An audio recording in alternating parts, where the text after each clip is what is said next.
So thanks everyone for coming back to the second session of the day. This is a panel discussion, and it has a kind of general concept and title, Reflections on Kafka's Century. So I'll just first introduce the panelists, and then we'll get the conversation going. Veronika, who just gave the previous lecture, I'll just, for those who arrived newly to the second session, Veronika Tuckerová teaches Slavic Studies at Harvard University, is the director of the Harvard Summer School, and the author of the forthcoming book, Reading Kafka in Prague, The Reception of Franz Kafka in Czechoslovakia. This is our second panelist is Ross Benjamin. Ross is one of the leading German to English translators working today. In 2023, Ross published the first complete English translation of Franz Kafka's diaries and the accompanying notes taken from the German critical edition. His previous translations are many, so I won't list all of them, and include works by both major contemporary German writers like Daniel Kehlmann and Clemens Zetz, and classics like works by Josef Roth and Friedrich Hölderlin. He has been the recipient of many awards, including the Guggenheim Fellowship, a National Endowment for the Arts, a translation grant or translation award, and a Fulbright Fellowship. Ross Benjamin is also an astute essayist, with many works appearing in the New York Times, the Times Literary Supplement, and other places. Most recently, Ross published a fantastic essay on the work of the German writer Jenny Erpenbeck, the recent winner of the Booker Prize. And I can say that probably nobody in the world has spent more time, with maybe one exception or two, with Kafka's personal writings than Ross. And so we are really honored and pleased to have Ross with us at the Jewish Museum for this occasion. Ross will also be in conversation with the Paris-based scholar and literary critic Daniel Medin on Wednesday evening. The third panelist, Magdalena Platzová, is the author of many books, including the novels The Return of the Girlfriend, Aaron's Leap, The Anarchist, The Other Side of Silence, and the short story collections Salt, Sheep, Stones, and The Recycled Man. Her most recent book is called Life After Kafka, which was published in Czech in 2022, and Magdalena has a copy here, and it's also available in the lobby. And this newest novel is forthcoming in October, I believe. October? In English, yeah. In August. Oh, in August, so yeah. The newest Czech novel is forthcoming in English translation in August with Bellevue Literary Press, a very good press published by NYU, I believe. And yes, and translated by Alex Zucker. So a wonderful Czech to English translator. So I'm really pleased to have this panel gathered here for this occasion. I guess I'd like to start out a little bit on the personal side and address maybe Magdalena and Ross first. It occurred to me as I was kind of drafting this program that it was almost exactly 30 years ago that I first read a work by Kafka in preparation for a high school English class for the fall.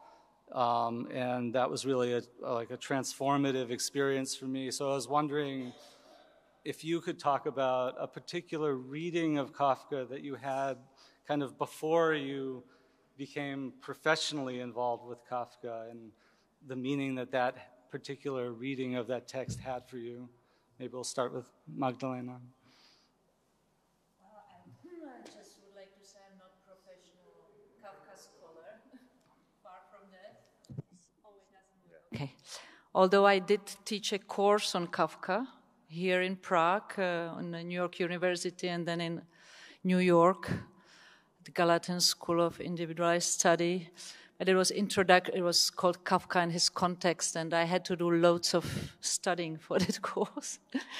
But I'm really not a literary scholar. I'm a fiction writer.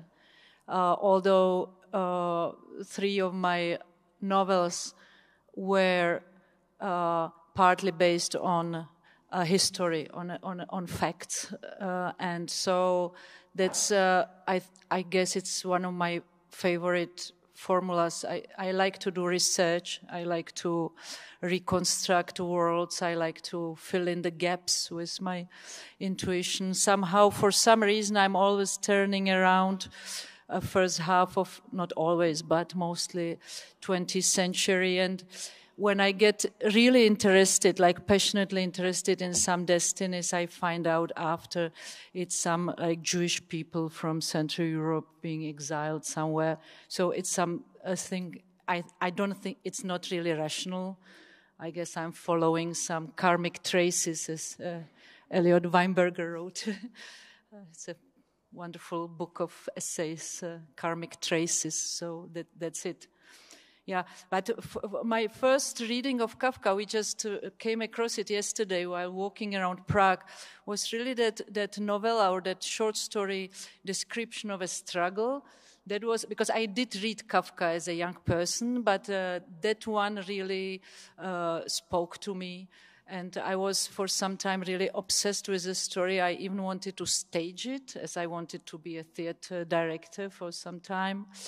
And I just thought it's a wonderful story, full of humor, and there are wonderful grotesque situations. It's like a theater, really. It's describing all these gestures, and and and then to go deeper into Kafka, that was really when I was offered to teach the course, which I shouldn't admit here, but that's true. And I said to Mr. Pehe, but I'm not a specialist on Kafka. And he said, it doesn't matter really, you will catch up with it. So first semester was not so successful, and then I got into it, and then since then, it's already like almost 20 years, and since then I'm really turning around Kafka a lot, and it's coming back. When I got this book, I thought I was done with Kafka for some time, because I finished this novel, and I thought, okay. And then I got this book, and it's like by my bedside for a long time now. And when I look into it, it's like it just, it's like falling down the drain or something. You just get again into it. So it's pretty, it's quite addictive as a reading. And Ross, do you want to tell us a little bit about one of your early Kafka reading experiences? Yeah, I mean, it's really the first is the very first friendships that I forged in high school around a shared interest in literature. When I was about 15, were with a couple of friends. We would abscond to the high school library and read Kafka to each other out loud. And we were reading from the early Muir translations of the collected stories, and then from the Trial in the Castle. And I think the first thing we read, or the one I remember most vividly, was reading the Judgment and all uproariously laughing at the different scenes where the father's underwear is unclean, or where he stands up on the bed to berate the son, gets up on the bed and is touching the ceiling. I think in one of the introductions to, I think the collected stories, this John Updike introduction, he talked about how Kafka would himself burst out laughing when he read his works out loud to his friends. And the only thing that was surprising about that to me was that it was portrayed as surprising, because we all I think something about reading it out loud actually brings out that quality of the immediacy of some of the grotesquerie and humor and comic elements in these stories. So I think, and Kafka loved to read aloud in general and attend oral recitations and performances and theater. So that theatricality of the books came through so immediately as a matter of luck and chance. That's the way I first encountered Kafka, through friends reading aloud to each other with a certain dramatic flair. Yeah, that's really interesting. Veronika, do you want to? You probably have a very different first encounter. Yes, it's better. Oh, sorry. Whatever's better.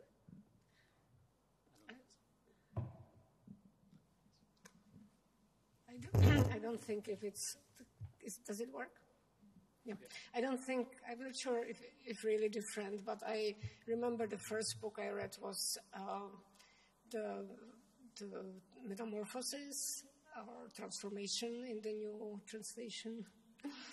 And so it was a little book that was published in the early 1960s, and I do remember that cover by Zbigniew Sekal, an artist and writer, and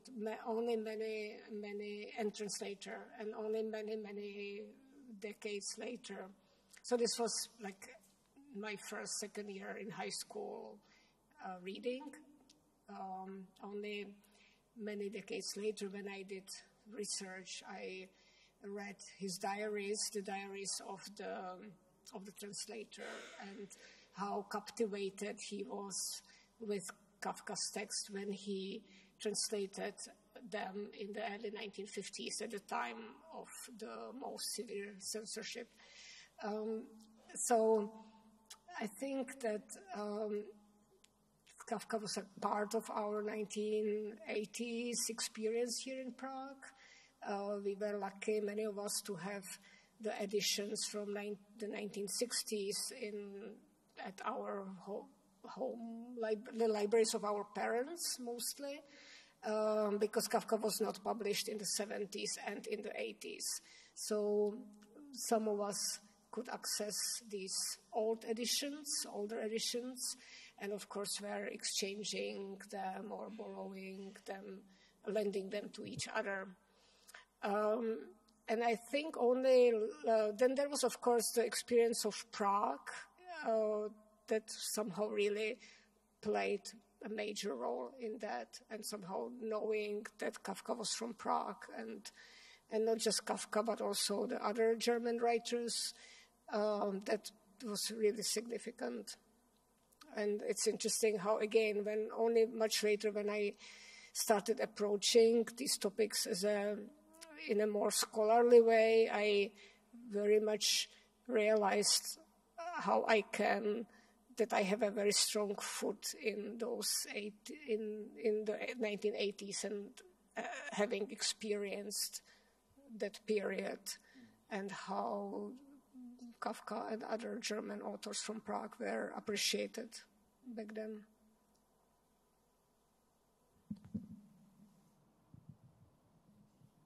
So yeah, I'd like to just ask Ross, because as we see, he has. If you could maybe hold up this is the new English language edition of the Kafka's complete diaries. Do you think you could, I'm not sure how many people are familiar with the history of the diaries. Do you think you could just give like a very quick summary of how it came to be, the diary, like the diaries? Or if not, like, I mean, I guess the sort of more salient question is it's a huge undertaking. I think you said at one point you spent like a decade working on it, right? Yeah, 8 years, yeah. So what drew you to do this, such a massive project over so long a time? Well, it does have to do with that history. Because I had read, shortly after, I could just continue the story, except then we're all the way back where I'm 15, and it really doesn't sound like it's going to be quick. But, I'm not going to do every year from 15 till now. But shortly after that, I found the diaries and the letters, his personal writings, which were such a revelation, having read the fiction. to find him so specifically embedded in Prague and in his Jewishness and in all of these particulars that are missing a lot from the fiction, although they're there as you just presented, but not obviously and immediately there as they are in the letters and diaries. And I was captivated by those. And it was at a time when we still wrote letters, so I modeled the way I wrote letters, attempted to as an adolescent, picking up on maybe some of the somewhat adolescent qualities of some of his letter writing as well, the self-dramatization and so on, to write letters like him and to write my diaries the way he wrote his diaries. I was really into the diaries. But decades later, or a decade later, actually less, it doesn't really matter, but when I was in college, I learned German. And then I was in Berlin after college, and I decided, well, I'm going to reread all of Kafka that I read throughout my adolescence with such fervor, and then a bit in college when it was relevant to a course I was taking, or to something I was writing. I would reread him in German, and I found the German edition in the bookstore, and I thought it would just be the German text of those English translations that I'd read that had come out before I discovered Kafka, and those had all come out in the time of when Max Brod, so this is getting to be the long story, but where Max Brod was in charge of all of Kafka's writings and how they were disseminated throughout the world. So if a Kafka book came out, it was because Max Brod decided it was time for it to come out. He had been keeping it in a drawer and decided, now let's publish some new Kafka, and he would take it out and he would prepare his own manuscript of it, and that would be the edition that you got. In the interim between when I read those editions and when I learned German and found the German books, there had been a whole new publishing project that had started after Brod had died, and when scholars gained access to the papers and discovered that he had really altered a lot about the unfinished manuscripts, everything that hadn't been published in Kafka's lifetime, including the 3 novels that were unfinished that Brod published, and the letters and the diaries, that Brod had had a very heavy hand in altering those texts. So the German scholars and editors had gone back and created a new edition of Kafka that was much more faithful to the actual manuscripts.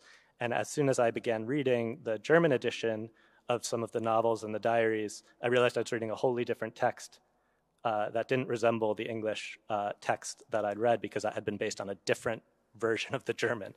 And I was captivated. I thought this is, thrilling. Kafka's so much more alive and embodied in these writings, where you can really see him making slips of the pen and writing about, more carnal stuff than Brod ever let anybody see, and writing about, his own idiosyncrasies in ways that were more revealing still than anything we'd had.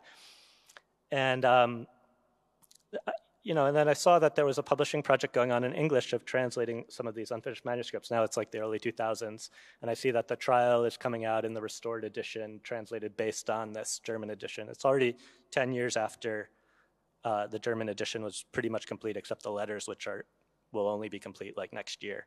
But all of the fiction, the diaries, and several volumes of letters were already complete by the time I'm reading these. So I think, okay, the diaries must be coming next. They'll do the novels, and they're slowly doing this edition. And I was not yet a translator. Time passed. I became a translator, translated several books. And meanwhile, nobody had translated the diaries. So when the time came that I was actually in a position to be kind of offered the opportunity to say what my dream project would be to a publisher, it was the first thing that came to mind, would be translating these diaries that had so enthralled me in the German, and that I just expected someone would inevitably translate it. By the time I began to undertake this project, it was 25 years after the German edition had come out. And so, in retrospect, after it took me the better part of a decade, I thought maybe people had just been more savvy about this and known that taking it on would be a Sisyphusian task, and that's why nobody had done it. And I just naively wandered into it, which is the trick, because I think if I'd known, or anybody who knew how daunting it would be probably wouldn't do it. So,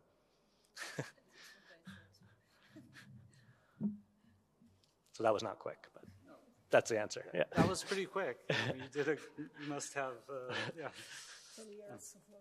10 years of work in about 5 minutes. That's pretty quick. Maybe it's a good time to talk a moment about Magdalena's project in the novel, because it kind of connects to also the way in which the posthumous papers were handled, the economy of those papers, and the sort of legal struggles over the papers, because, of course, the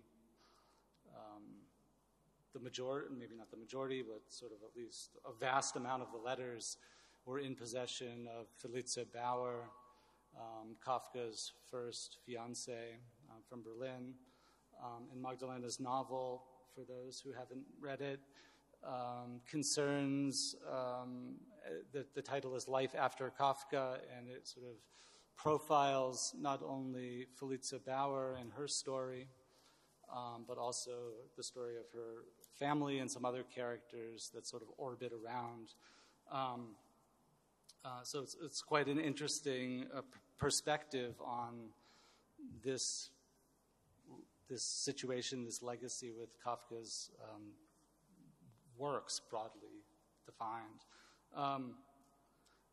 One of the elements of the novel that I really found quite interesting was that it opens with 2 letters addressed to the intellectual Elias Canetti in response to a book he wrote about Kafka and the letters to Felice Bauer. And the letters are authored by Magdalena, but sort of by Felice Bauer's son. And there are quite direct and sort of,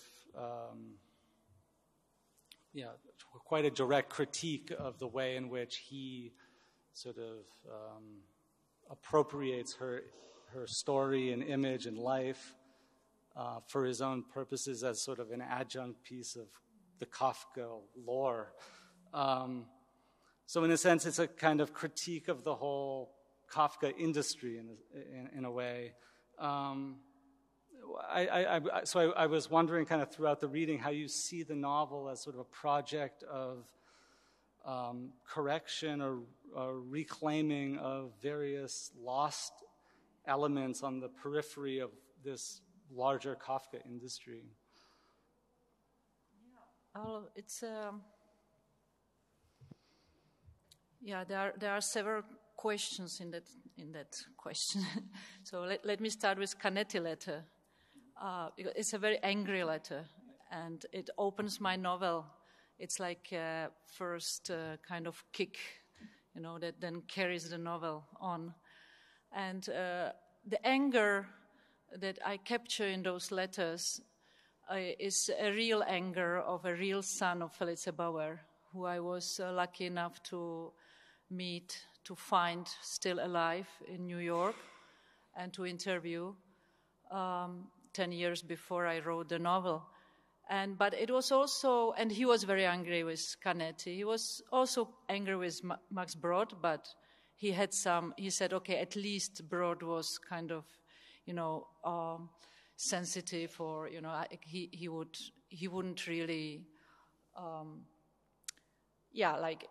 he would care for my mother in a way, but he was also like no writer, and was very dismissive about anything touching on Kafka.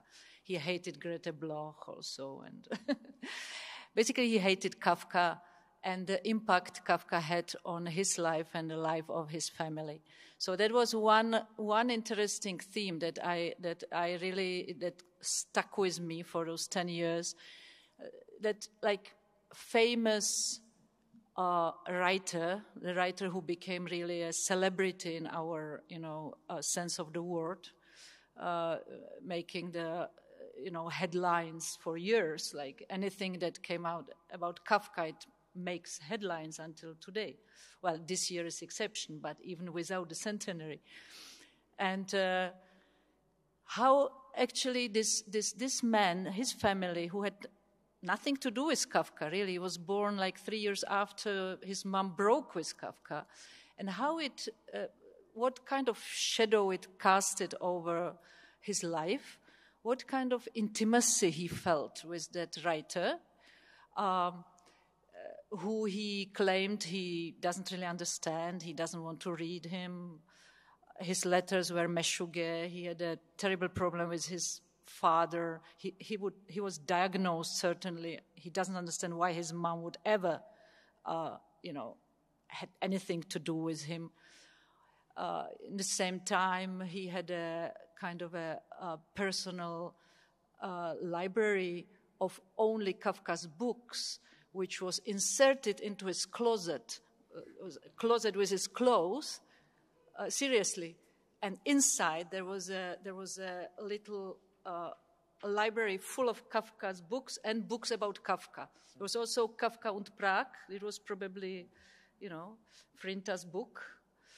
So it was something very complex and strange, and the man was a psychiatrist on top of it. So, and there was one thing. And another thing was the theme of the letters, which he really brought up. And he said he blackmailed his mom into selling the letters. He said she never meant to sell them. She never meant to publish them. She was really, she wanted to destroy them before her death.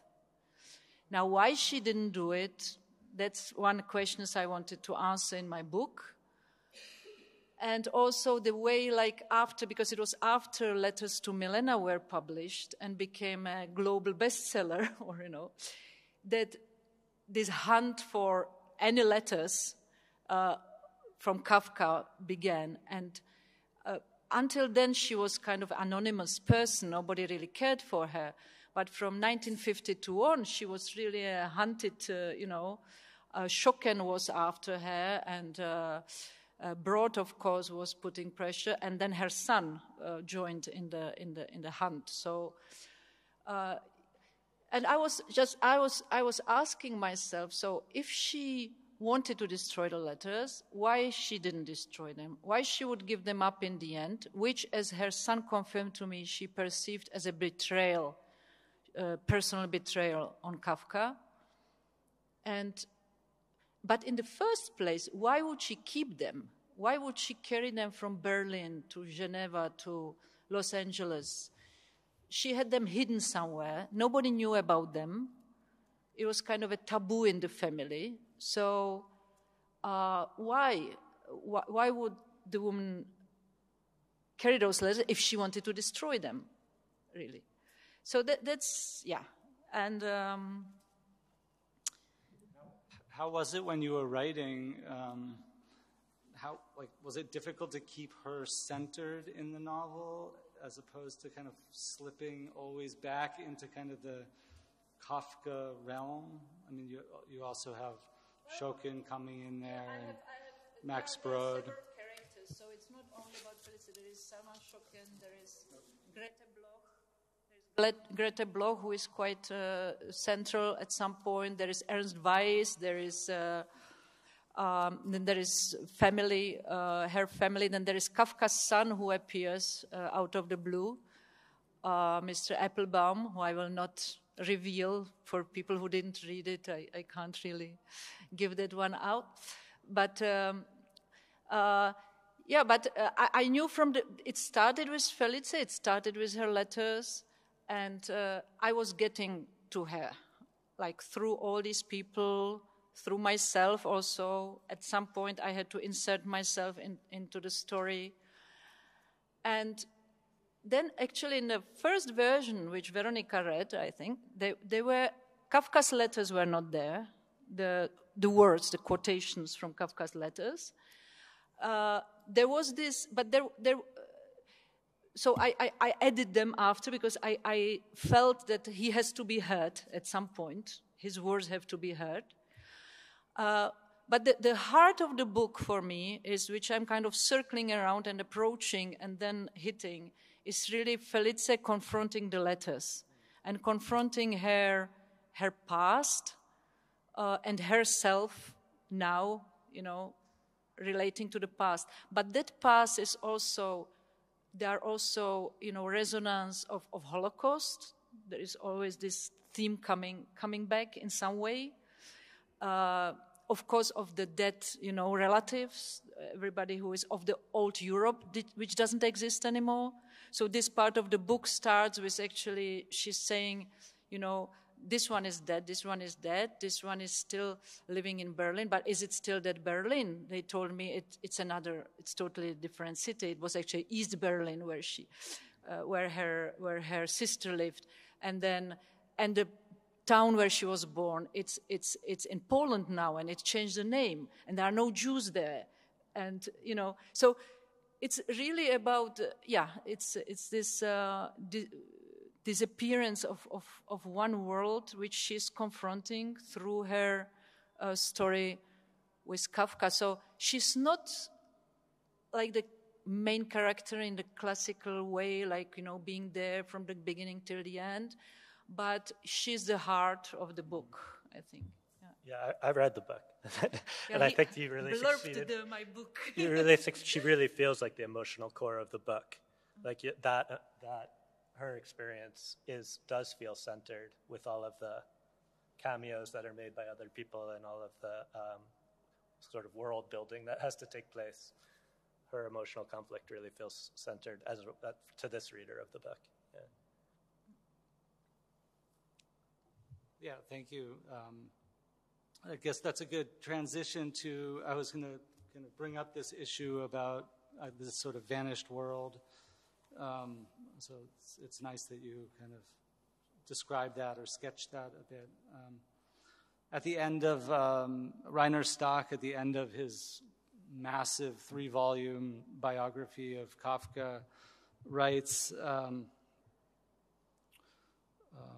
Kafka's world no longer exists, and he's referring, of course, to the rise of fascism, the war, the Nazi occupation, and the Holocaust. So he says, Kafka's world no longer exists, only his language lives. So I guess I was going to address this question to Veronika and to all three. What kind of, as we sit here in this space of, Kafka's city at Prague, in the Jewish Museum, around where he lived and grew up, went to school, how can we understand the distance between these worlds? Or how do you understand it just personally?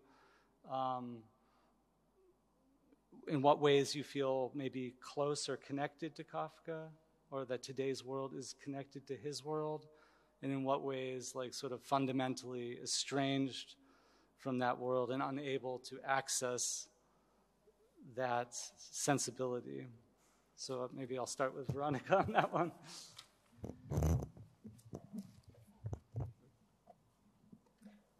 Yeah, thank you. That's a very complex question, which asks us to remove many layers of readings and interpretations. But I think, and thinking of all the historical periods, yesterday when we were on a walk through Kafka's Prague, our guide mentioned that Kafka could have seen the Stalin monument. So in that way, built up on the Letna Hill, so in that way, it doesn't seem like too much of a distance from Kafka's times. But then on the other hand, of course, we have all these huge shifts in population and what happened, all the horrors here in this space, in this small space. But I think what's the most important is that we can read Kafka's works, and when we read them, any of them today, it is as if all that history and all those layers and all those complications disappeared. And I say this for myself. I experience this over and over whenever I get the chance to read any of the works. It just talks to me as if I read it for the first time. So I think we can remove all that previous readings and all those historical contexts very easily when we read the work. And so maybe that's what also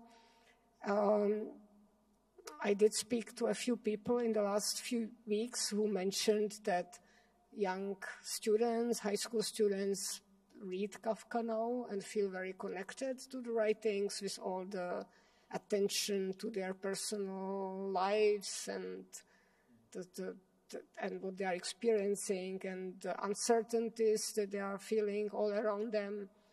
So there maybe is something that really very clearly connects the same way as, you know, the generations of the 1930s and 40s and 50s. And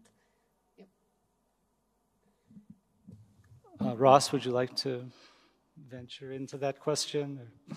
I could try. Yeah, I mean, that was a really eloquent expression of a lot of how I would like to think about it too. I think that, it's one of the paradoxes about Kafka, and one of the things that I most, it's never happened, I suppose, but that I feel concerned sometimes at this whole edifice of Kafka mythology and interpretation and the sort of monumentalization of Kafka, or even the sort of merchandise version of Kafka that you find, the sort of tourism version, or that all of that could somehow overshadow the work, or even put people off of the work, of the writing, or make them think that there's something forbidding about it, or that you need some key or some scholarly, apparatus in order to enter the work. And then what Veronika said is so true, and I think readers discover it again and again, and therefore this has never come to pass, that like any generation was put off from reading Kafka or couldn't find the kind of irresistible appeal of Kafka, is that his work is oddly, extraordinarily accessible, even as it puts off, even as it resists, it's almost more resistant to the attempt to impose the interpretive frameworks on it, and that's what maybe makes scholarship go so crazy in like a very generative and exciting and thrilling way for scholars and people who love to think about it. But it's also, as stories, they so immediately connect with readers in every generation since he's written. And there's nothing, I think your talk and your question both really raise the question of the particular in Kafka, because there's so much that when you look at it is particular, where you can actually map things onto the topography of Prague, or you can find expressions of, the Yiddish theater in the Josephine text that you were reading, or, he famously didn't use the word Jew or Jewish anywhere in his fiction, and it's everywhere in his letters and diaries. And yet when you read it back into the fiction, the Jewish experience of pariahdom, or of straining to belong in a place that will never accept you, or of abjection and shame and guilt, is everywhere in his writings. And yet you could have one writer, like the same introduction to that Collected Stories in English by John Updike, he said something like, Kafka is not at all particular to the Central European Jewish mindset or something. In fact, it's completely universal. And then I was just reading a piece I should credit it by the writer Judith Shulevitz that sort of re-adjudicated this quarrel. Cynthia Ozick responded to Updike's essay and said, well, you can't Protestantize Kafka like that. Every word of Kafka comes from, the particularity of Middle European, Jewry at this moment. And somehow they're both right. And I think that's just, there's a testament to that in each generation's rediscovery of Kafka. I personally, just a last anecdote about kind of the timeless quality of Kafka, where suddenly it becomes inconsequential that he wrote from such a position of particularity. People hear stories all the time, or have stories from their personal lives and from the wider world that strike them as something straight out of Kafka, and that's why his name has given birth to an adjective and so on. And the one I heard most recently was about, it was on an episode of the podcast Serial, and their new season is about Guantanamo, and they have all these different stories about Guantanamo. And they tell this one story of an Arab-American translator who was working for the U.S. Army and suddenly was subjected to really brutal interrogations and trial over some suspicions that he was doing some kind of activities that turned out to be all dismissed on as the flimsiest of evidence, and charges were dismissed. But it was after all of that, after he was cleared, pled to some minor thing just to spare the government embarrassment, that they had him have a debrief. And for the debrief, they had 2 interrogators. So immediately the 2 interrogators are straight out of Kafka. It's always a pair, because there's something humorous about a pair of sort of twinned characters. These 2 interrogators are supposed to debrief him, and they end up like living with him. Like they don't leave his side. They go on his honeymoon with him and his wife, and the government pays for the honeymoon so that his interrogators can continue, and they're still looking for some proof of his guilt. It becomes very clear, and they just are never going to go away. And it's the moment where they're on his honeymoon with him, as I'm listening to this, where I'm realizing, well, it's still Kafka's world, in one sense, ended in the sense that a biographer looks at his world and looks at the historical context, or the specificity of Prague, the specificity of German-speaking assimilated Jews, at the turn of the century, and so on. There's that version of his world, but then there's his world that's our world, the world of bureaucracy and of modernity and modern technology that was already so present to him and that he was so intuitive about and eloquent about in his fiction and in his thinking, really.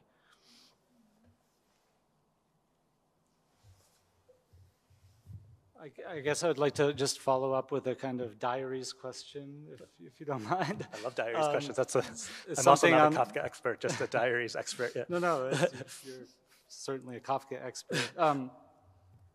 It's often like a kind of sort of well-known idea about the evolution of Kafka's style is that he has this very decisive rupture when he over one night writes the story, The Judgment, which is written in the diaries, and you have the translation of the diary version of this story obviously in the complete diaries. Can I interrupt you for a second? Because that's one of the insane things about the earlier edition that Broad published. Yeah. Is that he just replaced like the most dramatic moment in the entire diaries by a footnote that says, like, here Kafka composed the entirety of the story known as The Judgment, published elsewhere.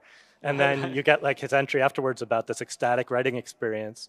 But like it's like taking the climax out of if the diaries has any dramatic arc, it's that anyway. No. So yeah, I guess that sort of gestures towards an answer. I was wondering if, like, in your work so intimately with the diaries, did it feel like that? Like does it feel like a rupture in his style and evolution, or does it feel more like you can trace the kind of sort of comings of this sort of stylistic development, like from the previous years of. It feels like a breakthrough, but he feels like, he so clearly expresses that he feels like it's a breakthrough. And there is a shift in his writing style, but it's not the only shift in his writing style in the diary. So it's oversimplifying to think of it as like he was floundering around without a writing style, then he wrote The Judgment, and then he was Kafka fully formed. He was always floundering around with different styles before and after The Judgment.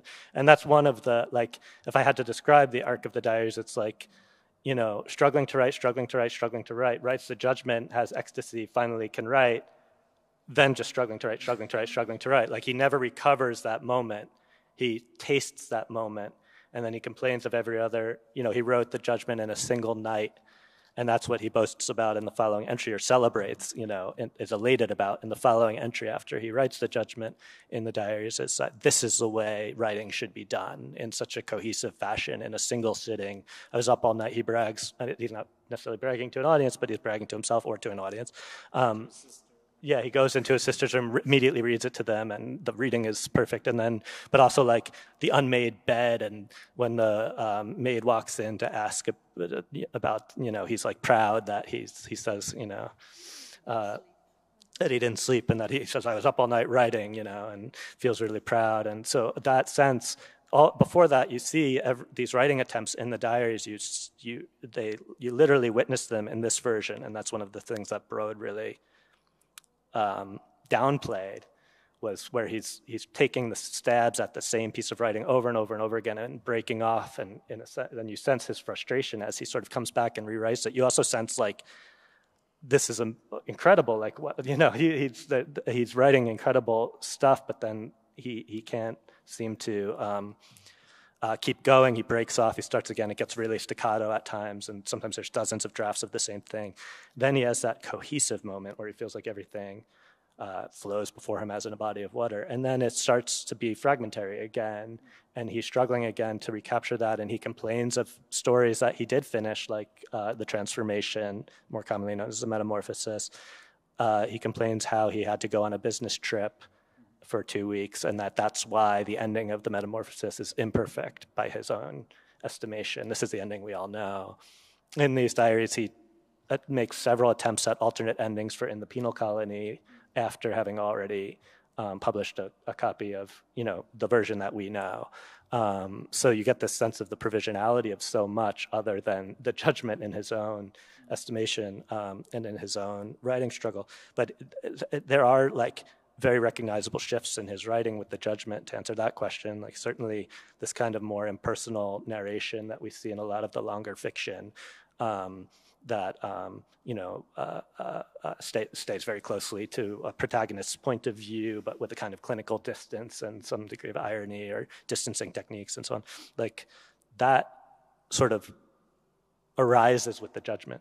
But thereafter, he still experiments with lots of different forms and genres. So it's like before the judgment, there's a lot of experimentation with like these prose miniatures that are a little bit feuilletonistic, like about, you know, sort of urban portraiture or encounters in the city, and you know, still with an indelible Kafka stamp, and yet very, very different from maybe what we most associate with the Kafkaesque, and some very, very short as well.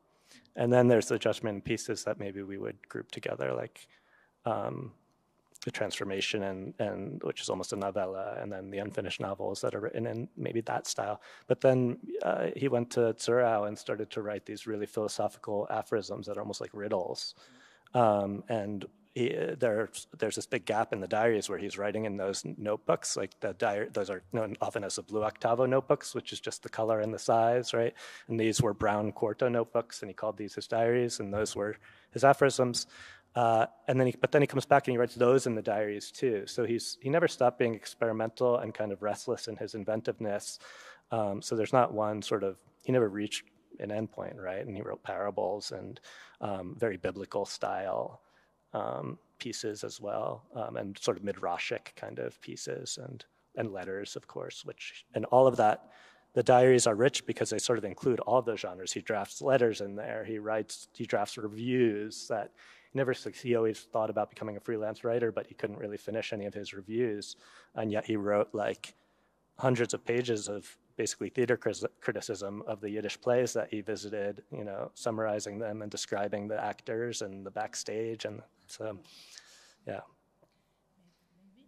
Maybe to connect this to the previous question, it's one of the reasons why it doesn't age, because he was experimenting all the time, and it was all the time alive for him. He never got settled in something. He was always in this, you know, movement of actually discussing with himself and kind of stepping over himself, or reaching into that realm that he named very well, that realm of his inner world, or of something which is above, or, you know, down there or above, I don't know. But so it's why it's so lively for everybody who affronts it, actually. And also why it's not only that it's fresh and new for every generation and recent, like from now, but also during your own life, you are getting back to, you are always reading it in different way. Mm-hmm. And you get always like mesmerized in a different way and rediscovering the same pieces, which is amazing. I don't know any other writer like that, who like you could turn around one piece in different periods of your life. And, some of them could have been written be now, still, right? like, you know, and be still really... and they often feel like they could have been written now, like there's nothing dated. I just saw a dramatic performance of A Report to an Academy, And there's nothing about that story that couldn't have been written now. It's so stunningly. No, it's really ageless, and still it's very much, that's fascinating, because he like doesn't belong anywhere, but still he's from here, really, from the place. But he's also from like all different, like his origins are really complex too. Like he's not just from, he's from that world you described that's so complex and that isn't really, geographically localizable anymore. Just what you said about how alive it feels, I feel like that's part of why he's such a fertile source for other artists and creators, you know, endlessly. You know, your book, that I've been reading the book that Elif contributed to, that A Cage Goes in Search of a Bird, which is all contemporary writers doing, I guess, Kafkaesque stories, right? Just doing stories inspired by some element of Kafka's work, and it's just ceaselessly generative, partially by virtue of being unfinished. You know, there are people who have taken the unfinished stuff and done their finished versions in all different languages, and yeah. Veronika, do you want to add to the? You were gesturing to the mic. So. Oh, that was a while ago. I think I was just. It's a little superficial, but I just what Magdalena said about like reading the different pieces very differently over one's life. My most obvious experience was with the letter of the letter to father, Kafka's letter to his father, which of course when I was 18 I was so much siding with the writer, and then as you get older, I mean this kind of.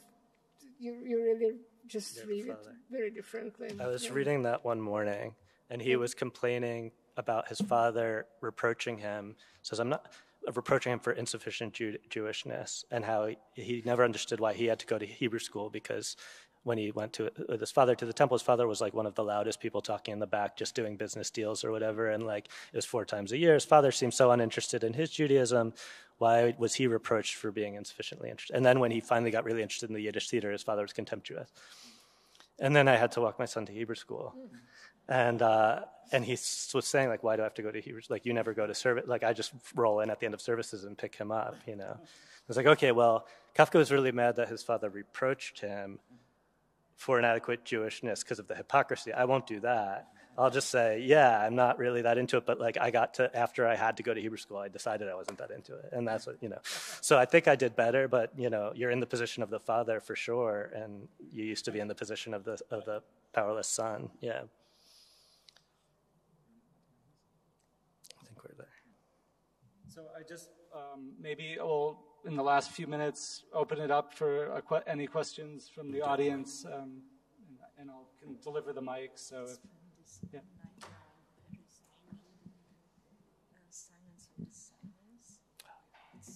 I wanted to go back to the adjective.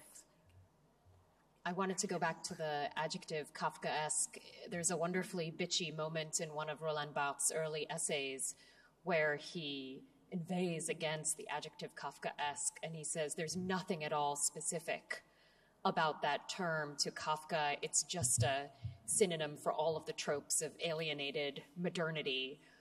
You could find it in Dickens, who Kafka writes so wonderfully about in the Diaries, Ross, as we've talked about. You can find it in Dostoevsky, as he's writing about in his letters to Milena. So I wanted to hear all three of you reflect a little bit on the utility of the adjective Kafkaesque and whether you stand by it, if there is anything particular left in it.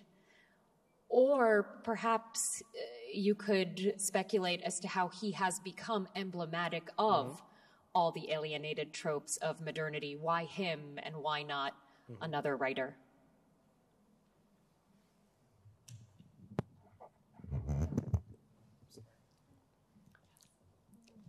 So I'm not a Kafka expert, I'm a Kafka reception expert. So I will just point out that Czech has several terms that are all translated, not just Kafkaesque, but there is Kafkarna, which some people say goes back to the 1940s, some people say it goes to 1960s, and then we have like Kafkismus and Kafkovství. So we differentiate those. I like really, recently I reread a really brilliant essay from 1964 about staging of Kafka by the Czech theater director and critic Jan Grossman, and he defined Kafkárna. No, he didn't define it. He said, we all know what Kafkárna means, which I thought was very, it's very early on that in the beginning of the 1960s, there was already such a popular reception, and that we all know what Kafkárna means. And then he defined it as some kind of incongruity between almost like a dramatic irony, like that he uses a little anecdote of a boy who is raising sheep in Slovak mountains and doesn't notice that the war is over. And then when he's asked, you didn't notice, and he says, oh, it was just too noisy here, from, the war. And so he uses this as an anecdote. I thought, I went back to this as I found this as a very interesting take on this kind of anecdotes, which really is Kafkárna, which is somehow very different from, I think, that kind of gloomy sense of some, being a victim to some power and the powerlessness, but rather this kind of incongruity of different experiences.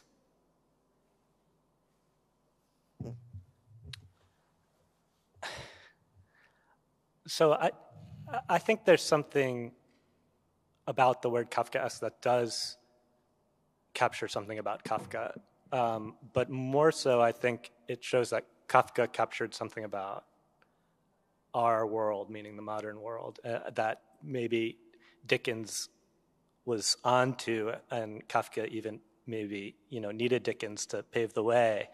Kafka, I know while he's working on the diaries, which was from a lot of his adult life, but in the course of the diaries, I know he read Little Dorrit. He doesn't write about it in the diaries, and that has the famous circumlocution office, which is where its motto is how not to do it, which means how not to do the thing that you're supposed to do as a bureaucracy, or the point of the bureaucracy is how not to do the thing that people are appealing to you to do, how not to fulfill the petition. And I think that the sense of being a petitioner before an irrational authority is a part of our modernity that nobody has depicted as eloquently and immediately, everybody knows it when they see it in Kafka as something that we all experience either at the DMV or on those old help hotlines that you would call for your laptop or whatever. That's not really a thing anymore with the Genius Bar, but it used to be you'd call a help hotline and just get spun around and the call would break off and you'd start from the beginning. Yeah, these everyday experiences that he was so expressive about and so encapsulated in his stories that he gave birth to this word just shows an insight into modernity that he really achieved, I think, in his fiction, even in the fiction that he did not think was fully realized, or even most maybe in some of the fiction, like The Trial in the Castle, that he didn't finish and didn't think he'd fully realized. He really tapped into this. But of course, I think it doesn't tell us enough about Kafka to then think if we sort of understand what the Kafkaesque is, then we know about Kafka. He's so much more multidimensional than that. There's so much in his work that is not about being disoriented or encountering irrational authority, or so it's too reductive and limiting and narrowing as a definition of Kafka, but as Kafka's sort of definition of us. I feel like that's where the word comes from, and maybe it's just a category error that we confuse it as something about Kafka, where really it's something about us that Kafka identified, and that's why the term went into circulation this way, and why so many people know the term who know nothing else about Kafka, and I think that's totally legitimate in a way, because it's an accurate sort of attribution of this experience to the person who didn't invent it, but really, he worked in an insurance office where he was constantly confronted with petitioners who needed help from a vast bureaucracy and who were helpless at the door of this bureaucracy. And he was sort of one of the doorkeepers, but it was his job also to get these petitions actually fulfilled through this massive bureaucracy that, is sort of paradigmatic of the modern life that we still live now. The Austro-Hungarian bureaucracy was kind of the, we sort of took that and went with it. And same with the technology, the modern life in the city that he was encountering. Like all of that's just been heightened, and he wrote about it in a heightened way. So in that sense, I don't think we have to abandon the term, but I think we should separate it from our experience of Kafka as readers. It's part of the afterlife and the legacy of Kafka. Yeah. I think it's honor really for Kafka to have that. It's like Orwellian. I mean, many people who don't read Orwell still would have some idea what is Orwellian. And, many people who don't read Kafka, they have some image of what is Kafkaesque. And it's really the bureaucracy is that's what we are, that's what we are living, that's, right? I mean, he really captured something totally essential. So there are situations which can't be better described, like try to apply for Algerian visas. I did it last year for some event, and I couldn't find, after my 4th visit in Algerian consulate in Lyon, I was just, we are like, crying, screaming, and you think, well, this is Kafka, There is no way you can get through. There is no way until somebody, somewhere does something and the grace comes and you get your visa. So it's, and that was extreme, but it's, as you said, like every call to telephone company is that, and every, so I think it's honor, actually. I would like to have some Platzesque, situation, but I don't think I will ever have. So it talks about something really essential. Exists, but it's not me. Essential that he pinned, and that's part of our lived experience. It's amazing. Yeah, I wouldn't shun that word. I think it's. Well, just to sort of piggyback on Merve's question and all of your comments. The term Kafkaesque has become a cliche to the extent that the things that it refers to are themselves a cliche, right? Bureaucracy is a cliche. The administrative state is a cliche. And I just want to share an anecdote about this briefly. When Christopher Hitchens was here in the 1970s, meeting with his dissident friends in the underground, he was determined to come here and not use the term Kafkaesque because it was such a cliche. He thought, everybody does it. Everyone comes to Prague and says that. I'm not going to do that. So he was meeting with some friends of his, and then at a certain point during this meeting, the STB kicked in the door and threw everybody up against the wall and arrested them. And they said, you're all under arrest. And Hitchens said, well, what the hell for? And they said, we don't have to tell you. Right, so they make you invoke the cliche, right? Yeah. It's their fault. They make you do it. It's not the term's fault. It's their fault. So anyway, to bring this around to a proper question, Veronika, you mentioned earlier that if your parents had copies of Kafka's work, you could get to it because Kafka's work wasn't printed during normalization. It wasn't printed during the 70s and for most of the 80s. And of course, Kafka's work played an important role in the beginning of the Prague Spring because I believe it was in 1964.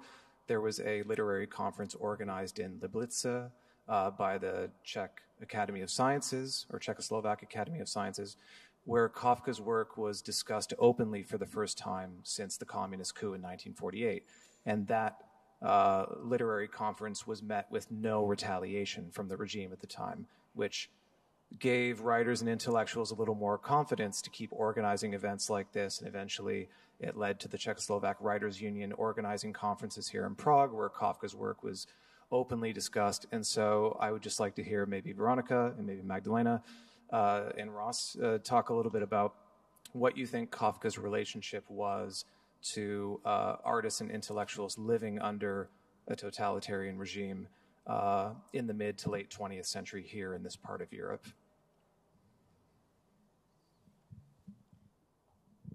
So are you interested specifically in the Liblice conference, or it was a little, I didn't quite hear the question. If you wish to speak about that, or just about the relationship that intellectuals and dissidents had with Kafka's work at that time, and how his work informs their experience at that point in time.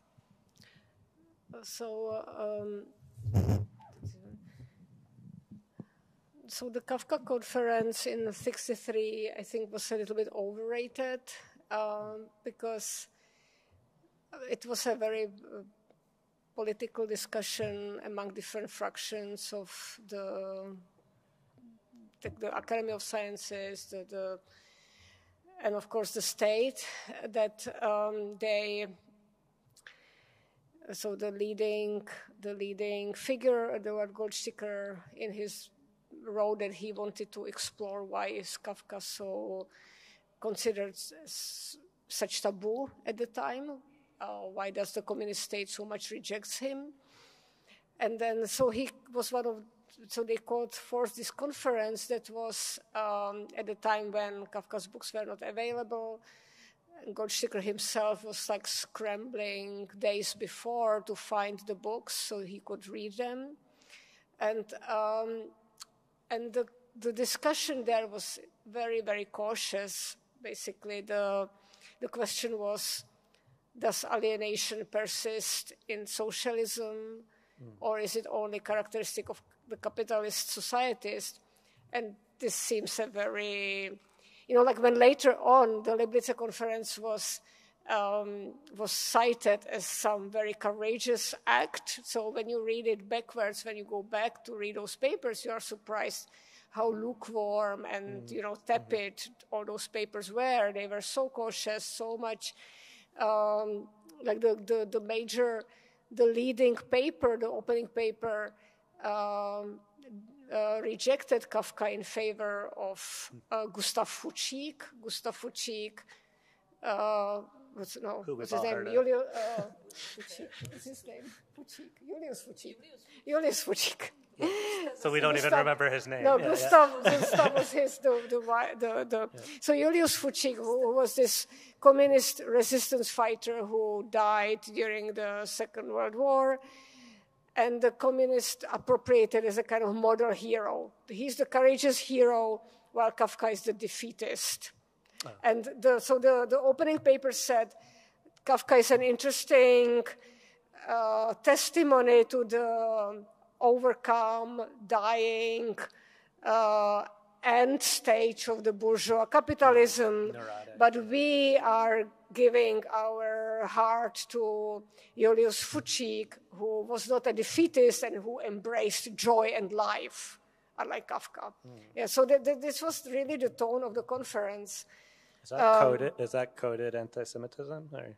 Yeah, of course it was like at the time no one would say Jewish. The word Jewish wasn't part of that whole discussion. No, it wasn't. No, it wasn't. It was still too controversial to even say that Kafka was Jewish at that time.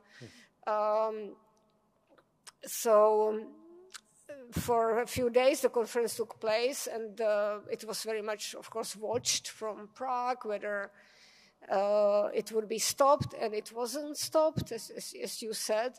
And then only at the very end, the organizer Goldsticker, who was then, of course, like the reform, he was tried in the Slansky trials. He was in prison, so he was cautious for a good reason.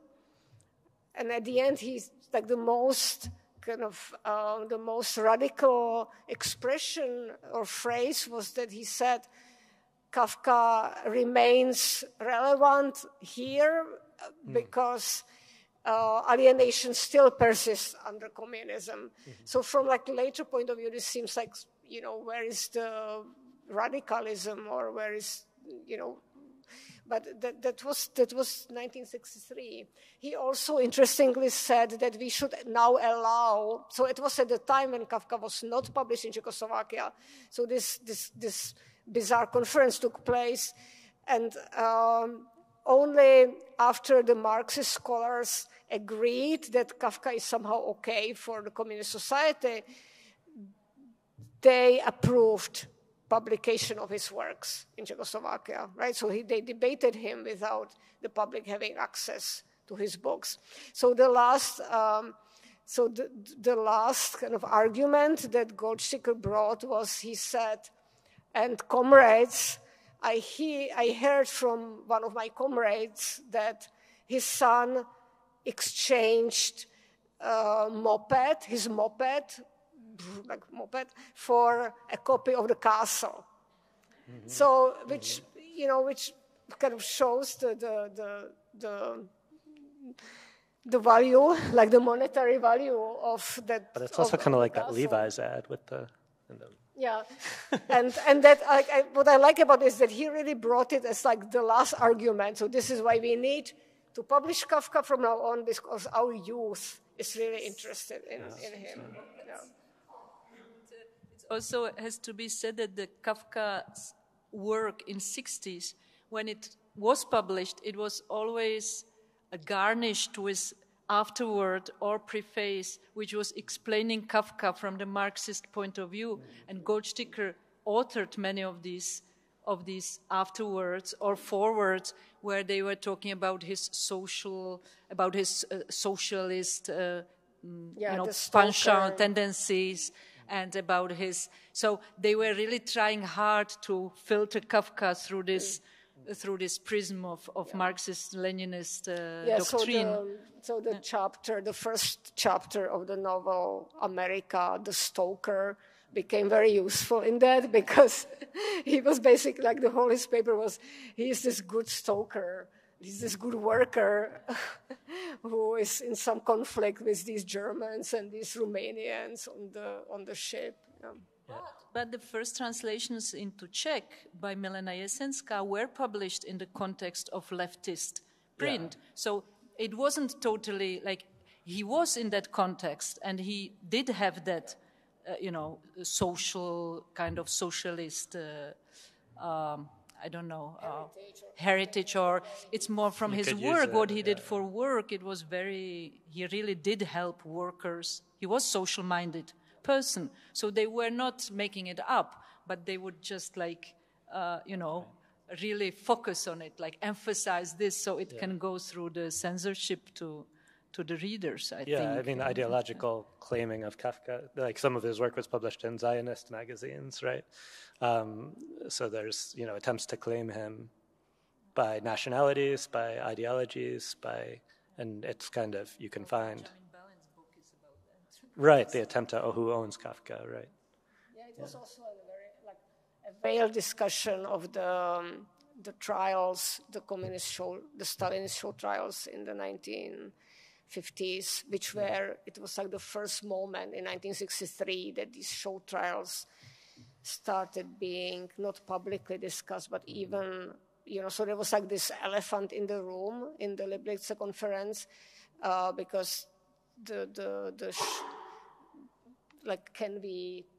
of course it wasn't the time to acknowledge that the show trials were fabricated and these were show trials, but like some of the younger speakers, he said the word process, the word trial, was extremely powerful just in our recent past. Mm-hmm. So I think that was like one really like the most open acknowledgement or comparison to Kafka to the show trials. Mm-hmm.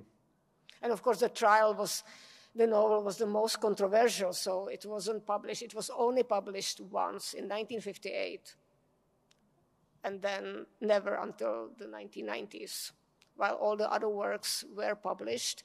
In 1983, so when was the anniversary of Kafka's, like the centenary, there was the short stories collection was published, but not. There was an attempt to publish by the publishing house to publish the trial, but it was explicitly stopped and explained that the trial is too controversial. So 1958, yeah. A very strange moment in 1958, yeah. May I ask? It is worth to write down the experiences of the different generations. I'm born in 1955, and so when I entered the secondary school, there were quite well alive those who were by the Liblice conference. But there were no systematical education about Kafka in the secondary school. And the communists, after the invasion of the Soviet Union and other nations, could not do away the secondary tokens, secondary symptoms of Kafka. So we had to ask, like somebody like Kaspar Hauser or somebody who is from jungle, ask for those who were insiders of Liblice conference for first. Why is Kafka written with the irregular spelling? Maybe who is English speaking does not know that Kafka is a genuine word. It is crow in our language, Czech language, but it is written with V and not with F. So I thought it must be some joke. I was allowed to visit the resort of composers and music theorists, and there was a table with older scores. And I browsed through Castle by Kafka, and I was reading, it were very strange notes. It was controlled aleatorics, very strange notes, and there was written downstairs, beneath it, there was written, by side of each door is a doorkeeper. So such strange symptoms, it was like at the end of the Planet of Apes when they see suddenly the Statue of Freedom, or some symptom like in Schweig, there is one fool, the good soldier Schweig, one fool who says that inside of this globe there is another globe which is bigger than the outer. So we felt, besides some forbidden things, for instance, say that Comrade Brezhnev is an ox, it is evident, but there was some strange, and how that we do not have it written? Because he was writing in German.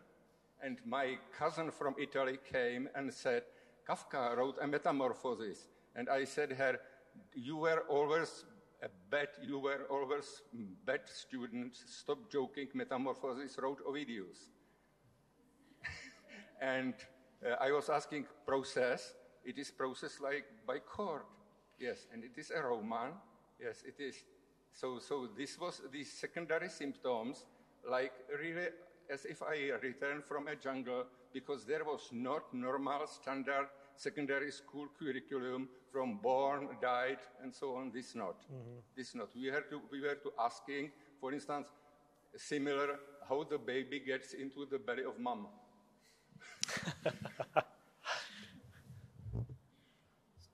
I think we should probably stop here, and thank you to the panelists. Did you ever find out how the baby gets into the belly?